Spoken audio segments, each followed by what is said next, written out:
Let's start our conversation with a funny joke. A businessman went to a doctor for routine checkup. After looking at his report, the doctor said, "Your BP is normal. That's okay. Your blood pressure is not shooting up. That's great. Your cholesterol is stable. That's straight. But shocking news is, your self-esteem is too high." So friend, self-esteem is confidence in one worth or ability.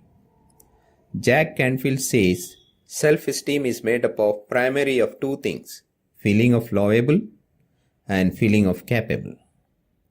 How to identify you have a low self-esteem? Here are few. Self-pity, fear of rejection, know-it-all attitude, selfish, greedy, touchy, blames the whole world.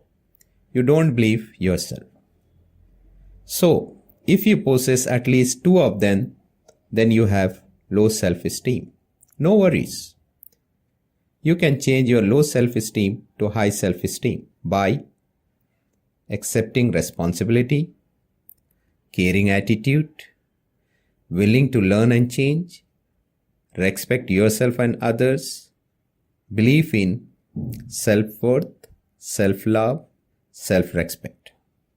Be confident, courageous, caring, and self-disciplined.